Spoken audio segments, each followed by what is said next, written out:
Orthopedic Surgery, Part 3 and the final part. Chapter 6, General Principles of Bone Tumors. Bone tumors are whether benign or malignant, which is either primary or secondary. Benign tumors are common and usually discovered accidentally, usually harmless. Primary malignant tumors are rare, however. Bones are one of the commonest sites for metastasis. Types of bone tumors, benign and primary malignant tumors, are classified according to the dominant tissue present and or cell of origin. Primary malignant lesions are derived from the mesenchyme, sarcomas. In contrast, secondary malignant lesions, metastases, are unusually derived from the epithelial origin, carcinomas. The commonest metastases come from primaries in the breast, commonest, prostate, thyroid, follicular, kidney, lung, and liver, common in Egypt because of hepatocellular carcinoma. Then we have a table for the classification of different types of the bone tumors. Predominant tissue, benign or malignant. Bone-forming tumor, benign, such as osteoma, osteoid osteoma, osteoblastoma, and the malignant is osteosarcoma. Cartilage-forming, the benign are chondroma, osteochondroma, chondroblastoma, and the malignant is chondrosarcoma. Fibrous tissue, benign, fibroma and fibromatosis, while the malignant is fibrosarcoma. Mixed, benign we have chondromyxoid fibroma. Giant cell tumors, benign giant cell tumor. Marrow tumors, malignant, such as Ewing myeloma. Vascular tissue, the benign is hemangioma and the malignant is angiosarcoma. Diagnosis, history. Usually the patient complains of pain and or swelling. Occasionally the lesion is discovered accidentally during X-ray examination for another reason or after pathological fracture. Symptoms suggestive of neurovascular compression may be the first presentation. Patient's age is one of the critical information as primary tumors follow specific age patterns. Family history may propose a familial disease as multiple hereditary exostosis. Past history may suggest a previous primary lesion such as mastectomy. Clinical examination. The clinical examination must always start with general examination, general health and lymphadenopathy, scars. Searching for the primary lesion in cases of suspected secondaries is essential. The local examination follows the look, feel, and move scheme. If there is a lump, assessment of the size, shape, borders, consistency, and tenderness is crucial. Examine the area of lymphatic drainage and check the neurovascular status. Rapid growth, warmth, tenderness, ill-defined edge are red flags and suggest malignancy. Imaging. Plain X-rays are the most useful of all imaging techniques and shouldn't be replaced with other imaging modalities. For proper interpretation and diagnosis of the lesion, these questions should be answered. Where is the lesion? What is the lesion doing to the bone? What is the bone doing to the lesion, and is there anything specific about the tumor? Where is the lesion? They include skeletal age, mature versus immature, which bone segment, long bone, epiphyseal, diaphyseal, or metaphyseal, axial bone, body or posterior elements of the vertebra, central or eccentric location, solitary or multiple. What is the lesion doing to the bone? Lesions may be attacking the surrounding bone as osteolytic, they are bone eating, osteosclerotic, bone forming, expanding, leading to ballooning or not. What is the bone doing to the lesion? Bone is responding to the lesion by presenting zone of transition, bone surrounding, sharply defined edge, benign lesions, and ill-defined edge in aggressive malignant lesions, and there's periosteal reaction. Is there anything specific about the tumor? Specific patterns and shapes exist for specific tumors. Stippled calcification is characteristic of cartilage tumors. CT scan, MRI are useful for assessment of the true extent of the tumor and its relationship to the surrounding structures.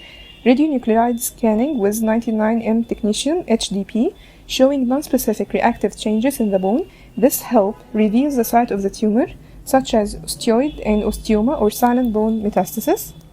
A very important thing is that all imaging studies should be completed before undertaking a biopsy. Laboratory investigation usually done for exclusion of other conditions such as infection. Specific tests as plasma protein electrophoresis or immunoelectrophoresis for myeloma and tumor markers for metastatic workup as PSA for the prostate, CA15-3 for the breast, and alpha-fetoprotein for liver cancers. Biopsy is essential for both confirming diagnosis and putting treatment plan. Tissue biopsy is a rule, and there is no rule for cytology. This allows for identification of the dominant tissue and the tumor type. Should be done by an expert specialist, either by trochont needle or open biopsy. When dealing with suspicious malignancy, there is a strong temptation to perform the biopsy as soon as possible. However, it's vital to delay the procedure till all imaging and investigations are done. As a rule, biopsy is the last investigation. Differential diagnosis, osteomyelitis, causing pain, swelling, mimicking tumors, even radiologically, may show an area of bone destruction and perosteal reactions.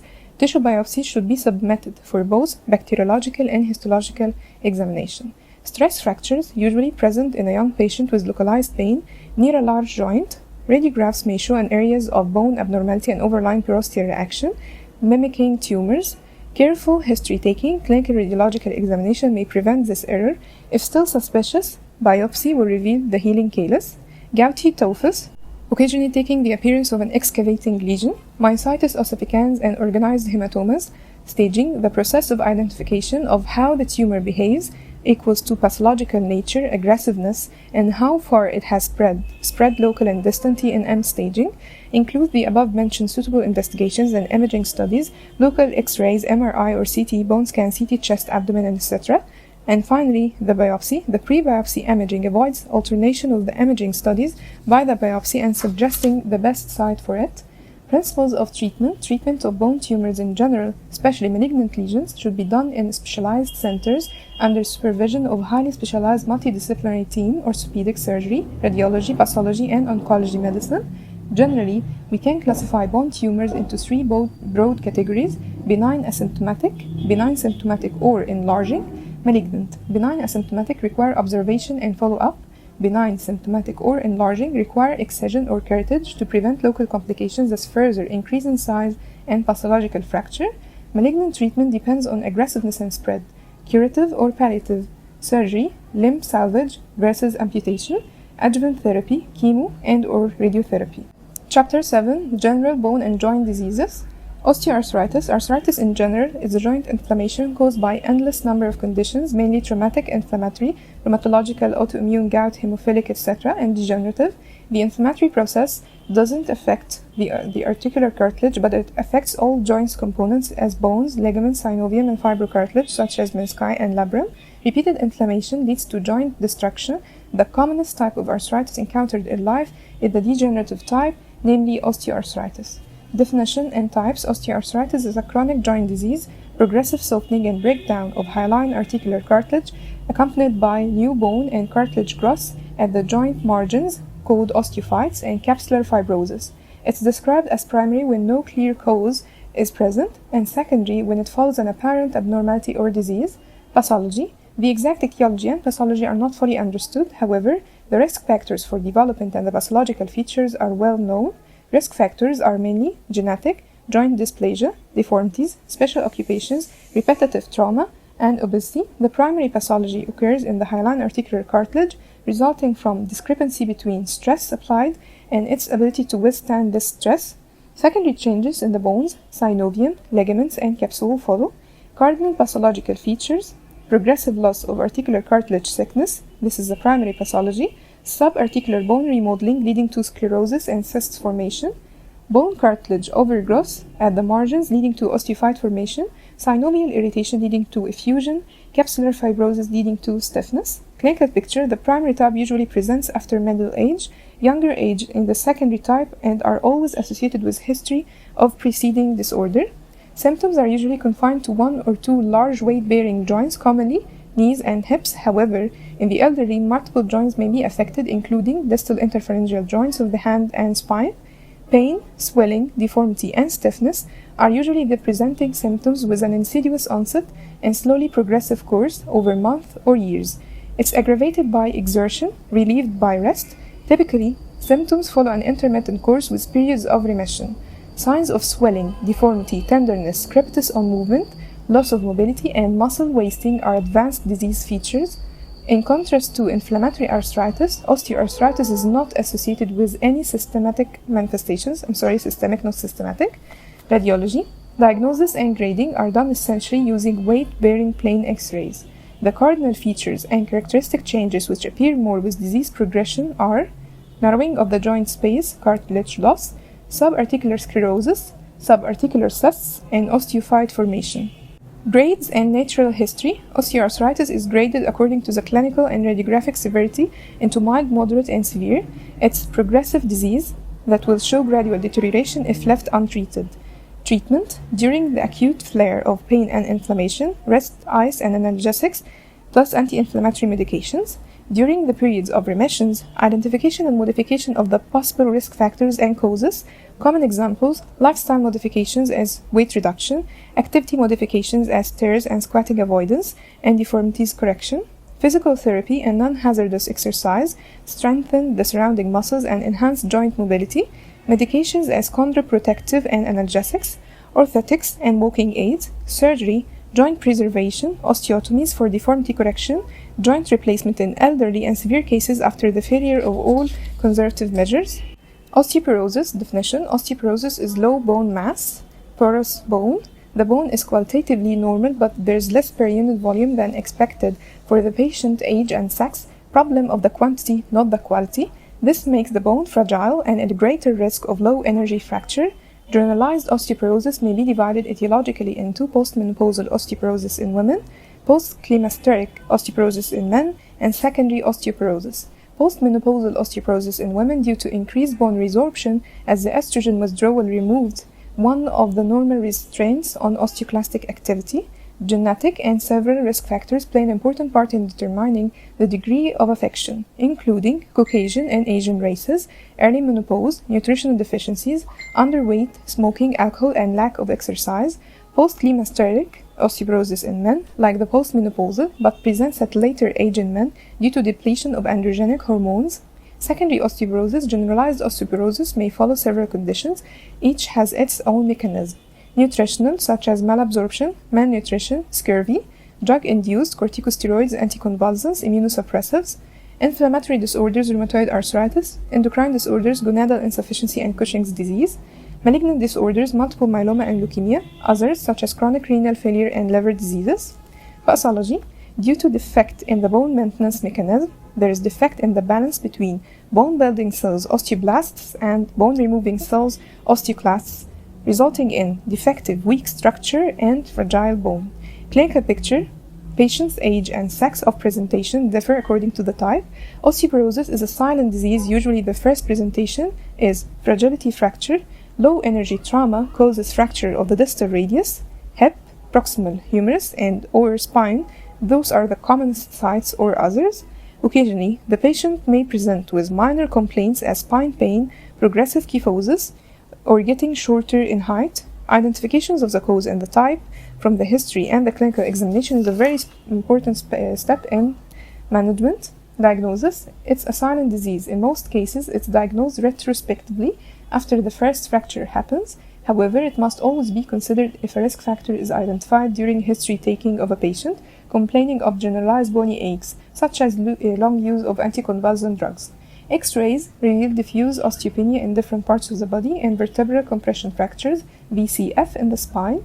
Dual energy X-ray absorptiometry, DXA, is the most widely used technique to diagnose and know the degree of osteoporosis. Treatment: prevention should always be encouraged by raising community awareness for the importance of a healthy lifestyle, proper nutrition, and regular exercise. Screening using regular DEXA checkups is encouraged for persons at risk. Treatment of the presenting complication, which is a fracture, regular exercises, identification and modification of the possible causes and risk factors, proper calcium and vitamin D intake, medications. Several categories are present with different mechanisms of action, such as bisphosphonates inhibiting the osteoclastic activity. Osteomalacia and rickets. Rickets and osteomalacia are two expressions of the same disease in different age groups: inadequate mineralization of the bone. In contrast to osteoporosis, it's a problem of quality, not quantity. Rickets affecting growing immature bone, while osteomalacia affecting mature bones. Etiology and types. Most common causes: vitamin D inadequacy due to sunlight underexposure, nutritional lack, malabsorption, decreased 25-hydroxylation, liver disease and anticonvulsants, or reduced 1-alpha hydroxylation by renal diseases and nephrectomy, less commonly due to calcium deficiency or hypophosphatemia.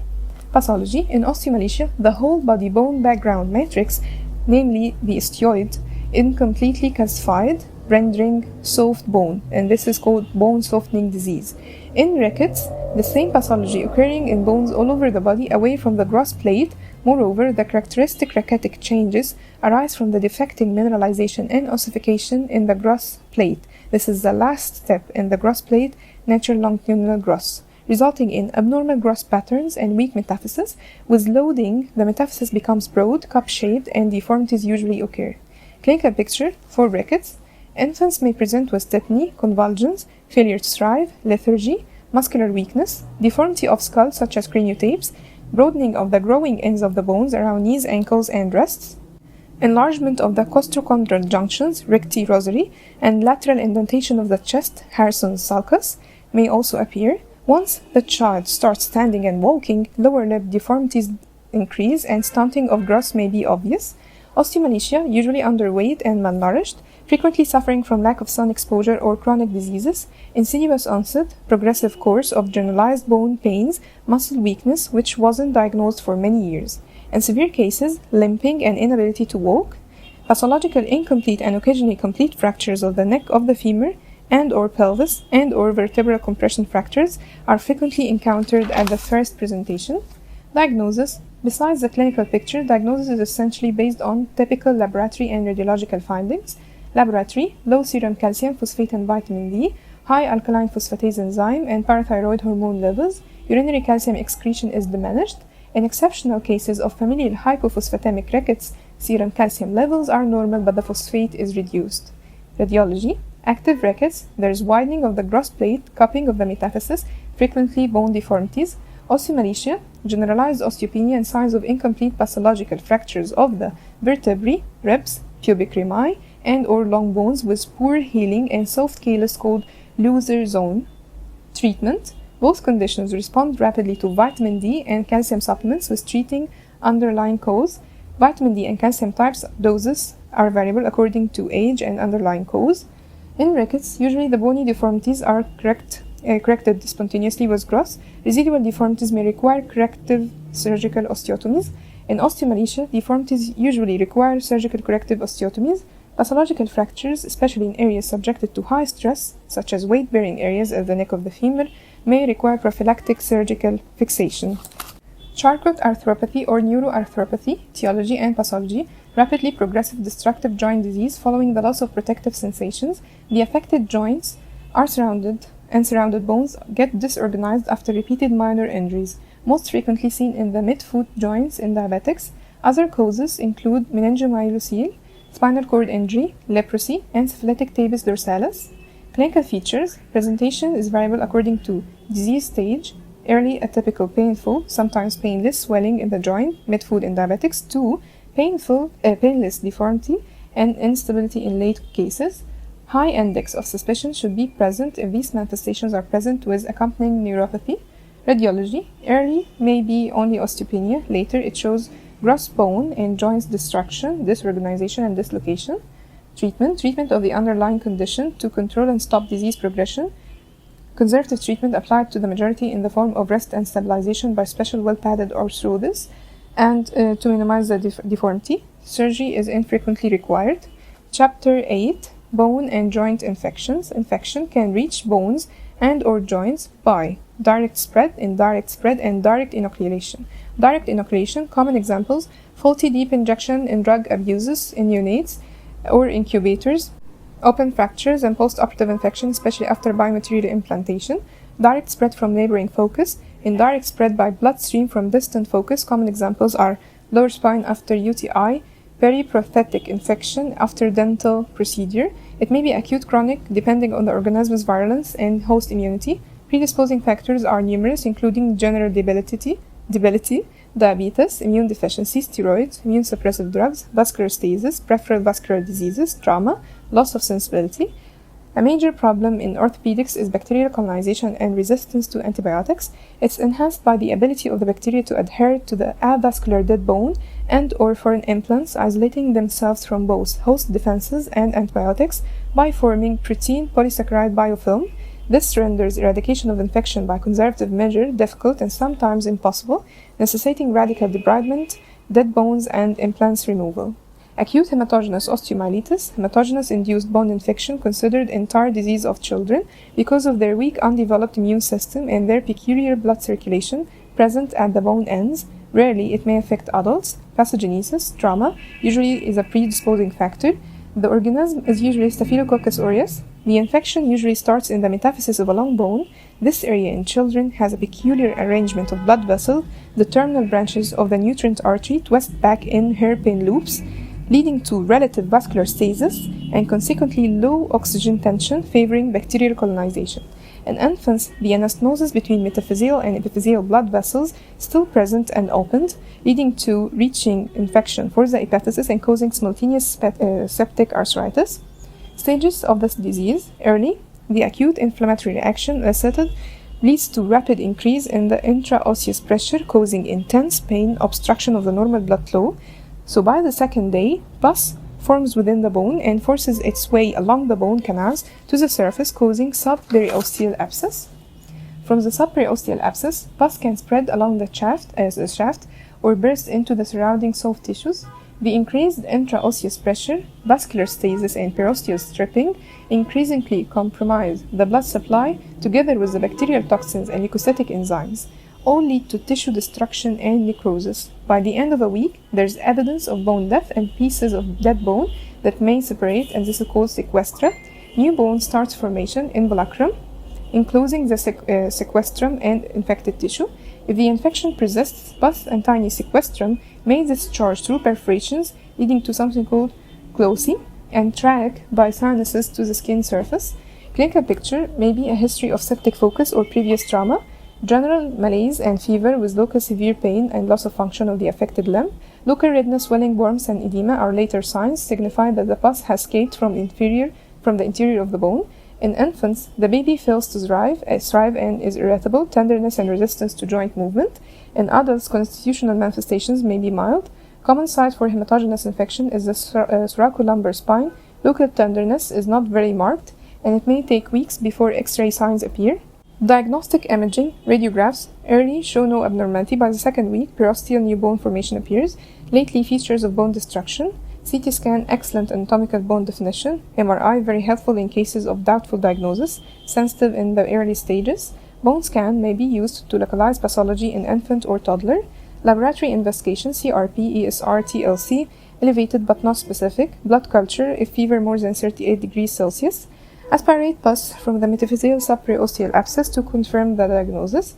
Biopsy may be considered when the diagnosis is not clear and to rule out malignancy. Treatment, we have 4 pillars for infection treatment: antibiotic, surgical drainage, splinting, supportive treatment. Supportive treatment for pain and dehydration, splinting, and rest of the affected part. Surgical drainage, if there are signs of pus collection or if the pus is aspirated. Clinical features don't improve within 36 hours or even earlier. Antibiotic therapy, first empirical, then specific according to the culture and sensitivity. IV antibiotics should be continued till the clinical and laboratory markers improve and are followed by oral antibiotics for further of 2 to 3 weeks. Complications: chondric osteomyelitis, pathological fracture, epiphyseal damage and gross disturbances, spread causing suppurative arthritis or metastatic infection. Subacute osteomyelitis, mild form because the organism is less virulent or the patient is more resistant. Healthy child or adolescent presenting with pain near one of the large joints for several weeks. Lab investigations are often negative. Typical radiographic picture is a small oval cavity surrounded by sclerotic bone, and this is called Brody's abscess, easily mistaken for a tumor, and the biopsy is diagnostic. Chronic osteomyelitis. Chronicity follows improperly treated acute osteomyelitis. Nowadays, it's more frequently encountered after open fracture or an operation with implants. Organisms. Mixed infection is common: Staph aureus, Escherichia coli, Streptococcus pyogenes. In the presence of foreign implants, Staph epidermidis. Cavities containing pus and sequestra are surrounded by sclerosis, the result of chronic reactive new bone formation, which may take the form of a distinct bone sheath, involucrum. Pus and sequestrum are discharged through perforations in the involucrum and sinuses that drain to the skin. In cases with foreign implants, bacteria adhere to it by forming protein polysaccharide biofilm, isolating itself from the host defenses and antibiotics. Treatment: eradication of chronic bone infection is a difficult task, and this makes prevention by proper treatment of acute infection is mandatory. Antibiotics must be capable of penetrating the sclerotic bone and should be non-toxic for long-term use. Surgical debridement: all infected soft tissue and dead or devitalized bone, as well as any infected implant, must be excised. Dealing with the dead space, antibiotic impregnated spacer can be laid in the cavity. This is also acting as safe local antibiotic source. Soft tissue cover. The bone must be adequately covered with good healthy tissue. Acute septic or suppurative arthritis. Acute septic arthritis considered surgical emergency requiring prompt recognition, urgent surgical drainage, and irrigation followed by IV antibiotics.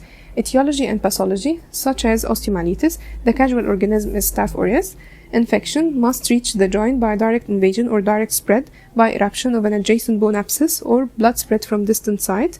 As the infection spreads through the joint, the articular cartilage is eroded rapidly within 8 hours by bacterial toxins, and the proteolytic enzymes released from inflammatory and synovial cells, cartilage, and bacteria. In infants, the entire epiphysis, which is still cartilaginous, may be destroyed. Pus accumulation increases the joint pressure, causing capsular stretch and intense pain. In a septic hip, this may obliterate the intracapsular feeding vessels of the femoral head, leading to avascular necrosis. With healing, the raw articular surface may adhere, leading to joint ankylosis. Clinical features. Typical features are acute pain and swelling in a single large joint. Local inflammatory signs can be elicited only in superficial joints. Most importantly is that all joints movements are completely restricted by pain and spasm, and this is something called pseudoparalysis. The patient becomes ill, rapid pulse and swinging fever. Infants, a high index of suspicion is needed. The emphasizing is on septicemia rather than joint pain. The joints should be carefully felt and moved to lessen the local tenderness and resistance to movement. Imaging X-rays early show minimal signs as soft tissue swelling, widening of the joint space such as effusion. Later, the joint is irregular and obliterated. Ultrasound and MRI are helpful for detecting signs in difficult sites. Investigations. Joint aspiration and immediate microbiological investigations are diagnostic. Leukocytosis, elevated ESR, positive CRP are suggestive but not diagnostic. Diagnosis. In many instances, especially infants, it's difficult and challenging, made by a combination of history, physical examination, imaging, and lab. While Kocher criteria is commonly used, no one algorithm is diagnostic alone.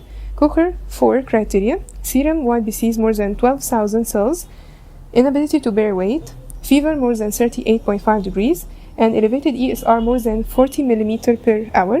Probability of septic arthritis may be as high as 99.6% when all four are present. Complications: epiphyseal destruction and growth disturbance. Ankylosis, dislocation, a tense effusion and capsular stretch may cause dislocation. Treatment: considered a surgical emergency as the cartilage may be damaged within 8 hours, following the same 4 pillars for infection treatment as acute osteomyelitis. However, in septic arthritis, urgent surgical drainage and irrigation should be done instantaneously without any delay, followed by IV antibiotics, splinting, and support. Implant-associated infection, recently commonly encountered challenging to treat infections types, including periprosthetic joint infection, PJI, following joint replacement surgery, or peri-implant infection following internal fixation after fractures or osteotomies.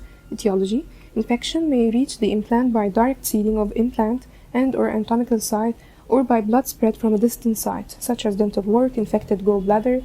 Risk factors are multiple and include immunodeficiency, extremes of age, diabetes, obesity, alcohol, tobacco abuse, steroids, malnutrition, previous radiation, vascular insufficiency, and others. Common bacterial organisms such as Staph aureus in acute infection, while Staph epidermidis and coagulase negative staph in chronic infections. Common fungal pathogens, Candida species in immunodeficiency. Pathology and classification. The characteristic feature is the protein polysaccharide biofilm produced by bacteria to adhere to the hardware as well as to cover itself, seal off infection, isolating from the immune system and antibiotics. Accordingly, it's classified according to the time of onset of infection into acute infection and chronic. Acute within 3 to 6 weeks, in which the biofilm is still not well developed and eradication of infection is possible without hardware removal.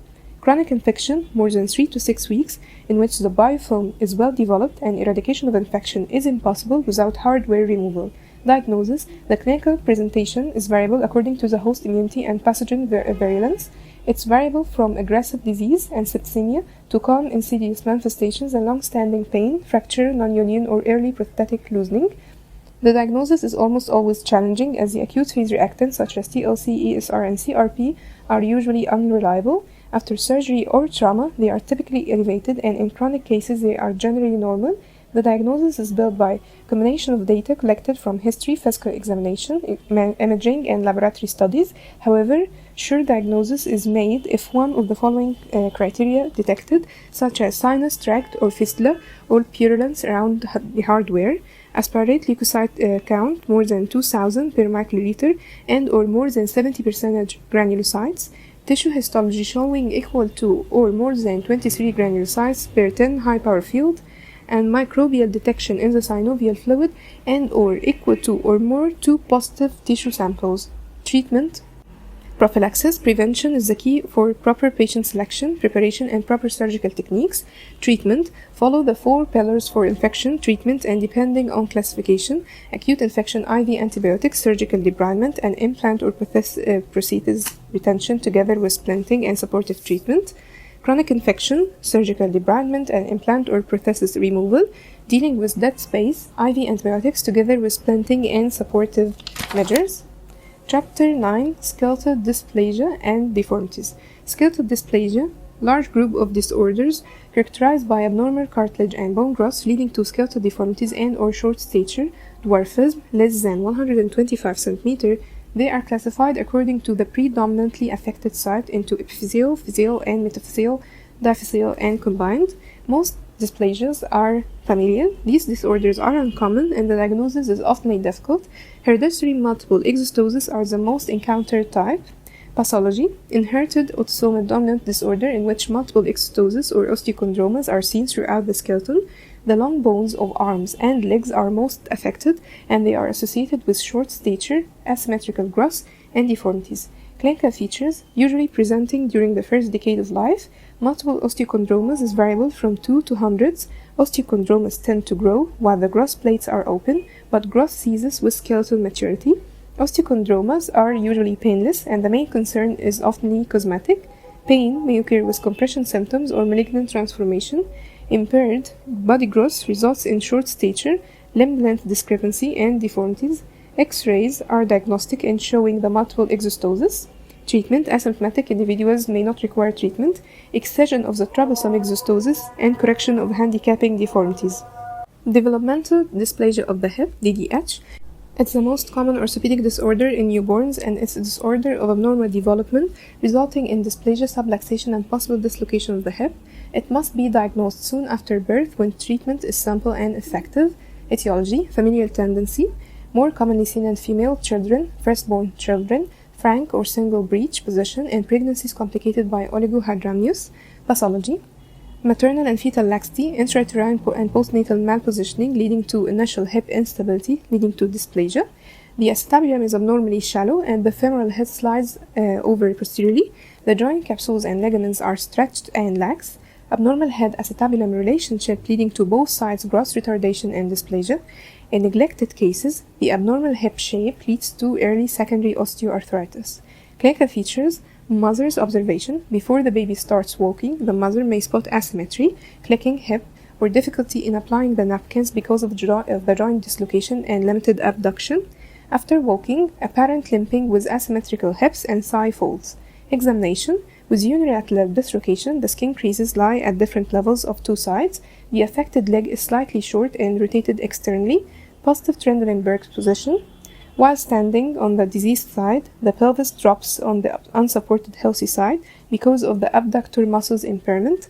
Bilateral dislocation is more difficult to detect because there is no asymmetry, and the characteristic waddling gait may be mistaken for normal toddling. However, the perineal gap is abnormally wide and abduction may be limited. Neonatal tests for instability, such as Ortlanis and Browlos, are easy provocative tests, which the physician can feel the clunk of hip dislocation and relocation. Investigations, ultrasound examination in neonates less than 6 months to visualize the cartilaginous head position in relation to the acetabulum. Ultrasound screening is advocated for high-risk babies, females, firstborn, and breech presentation. X-ray examination is of little value up to 6 months because the head is entirely cartilaginous and not visible radiologically. In a child more than 6 months, it shows shallow acetabulum, underdeveloped, dislocated femoral head ossification center. Treatment, delay in diagnosis and treatment results in worse prognosis. The principles of treatment are to reduce the hip and to maintain reduction for an adequate period. In newborns less than 6 months, most hips with positive instability sign at birth become normal without treatment. However, if the ultrasound shows defective acetabular roof, it's wiser to start splinting using special abduction splint. This is maintained for 3 to 6 months until scanning shows good acetabular roof. Between the ages of 6 to 18 months, the objectives are to reduce the hip, hold it reduced until acetabular development is satisfactory, closed reduction and fixation in spica cast. Children more than 18 months, open reduction is mandatory. Addition of pelvic and or femoral osteotomies may be required to reform the proper head-acetabulum relationship. Deformities, definition, and types. The word deformity is derived from Latin of misshapen. It's used to describe an abnormal shape of a part of a body which may affect the function or cause pain. Postural deformity is an abnormal shape which can be corrected voluntarily and is usually caused by muscle weakness or spasm. Common examples: round back painful deformity encountered with sedentary lifestyle. Postural improvement, muscle strengthening and stretching exercises treat the condition. Structural deformity, resulting from permanent change in anatomical structure which cannot be voluntarily corrected, may result from endless causes starting from the soft tissues, skin, subcutaneous fascia and muscles, contracture, or imbalance to joint instability and destruction, and bone congenital traumatic and pathological disorders. Treatment of the underlying cause can be done using stretching exercises, special orthotics, and surgical procedures. Terminology: deformities around the joints, genu equal knee, coxa hip, cubitus elbow. Varus equals distal part pointing towards midline, while valgus away from the midline. Spine deformities including straightening or reverse curvature of the cervical spine, exaggerated convexity of the dorsal spine, and this is something called kyphosis, exaggerated concavity of the lumbar spine, hyperlordosis, abnormal S-shaped scoliosis. These deformities can be structural or postural. Foot deformities including flat foot, pes planus, high arched foot, pes cavus, and hallux valgus, abnormal lateral deviation of the first toe. Commonly encountered skeletal deformities will be discussed here. Deformities of the elbow. The carrying angle of the elbow lies between the axis of laterally deviated forearm and the humerus. It helps the arms to swing without hitting the hips while walking. Typically, it ranges from 10 to 15 degrees. It's increased in cubitus valgus and decreased in varus. Cubitus valgus, the commonest cause of malunion of a fractured lateral condyle of the humerus. Its importance in the liability for delayed ulnar palsy. The deformity itself needs no treatment, but for delayed ulnar palsy, the nerve should be transported to the front of the elbow. Cubitus varus, the commonest cause of malunion, is malunion of supracondylar fracture of the humerus. It's evident with elbow extension and hand brushes against the body in walking. Treatment requires corrective osteotomy of the lower humerus. Deformities of the knee. Genu valgum, knock knees, and verum, bow legs. Genu valgum is a condition when the knees touch and the ankles are widely separated, while genu verum is a condition when the ankles touch and the knees are widely separated. Both occur physiologically during growth in children and may be pathological, commonly with rickets, rheumatoid arthritis, skeletal dysplasia, and physical injury. Physiological verum is common at birth and recovers by 2 to 3 years. Physiological vagum occurs between 2 to 3 years, recovers by 6 to 7 years. Pathological types require corrective osteotomy and to prevent secondary osteoarthritis later. Deformities of the foot. Congenital talipes equinovarus, CTEV, or club foot, relatively common deformity, 1 in 1,000 live birth. Exact etiology is unknown but may be familial. The deformity including 3 anatomical disturbances: plantar flexion of the ankle, inversion of the hind foot, and abduction of the forefoot. Clinical features. Apparent deformity is the only symptom in infancy. Painful callosities develop later if the deformity remains uncorrected. The infant must be examined for associated disorders such as spina bifida. Treatment. Serial casting, followed by special maintenance or orthosis, should be started as soon as possible after birth when the foot is still flexible, and this is a treatment of choice. Surgical correction is indicated in older neglected children and resistant cases. Flat feet, or pes planus, condition of loss of medial longitudinal arch of the foot. At birth, the foot is flat, while normal arch develops around 3 years of age. The arch is maintained in adult life by the shape of the bones, strong ligaments, tendons, and muscles of the calf and sole. Flat foot is commonly seen as a part of generalized ligamentous hyperlaxity. Flat foot may be present in childhood or adolescence or adulthood, adult acquired. Treatment is indicated in symptomatic cases only. Conservative treatment including Arch support, exercises to reinforce the intrinsic muscles of the sole. Surgery is indicated if conservative treatment fails. Hallux valgus, the commonest of the foot deformities and probably of all musculoskeletal deformities, usually bilateral and most common in females, a condition of outward deviation of the big toe at the metatarsopharyngeal joint. The deformity tends to be progressive. The big toe lie above or below the second toe, and the other toes are pushed laterally and often develop a hammer toe deformity. The head of the first metatarsal projects on the medial side of the foot. Conservative treatment aims to relieve pain rather than correcting the deformity. Measures include wide shoes, toe spacers, and bunion pads. Surgery is indicated for intolerable pain, which doesn't respond to conservative measures. Osteotomy is done to restore the toe alignment, and this concludes the orthopedic surgery.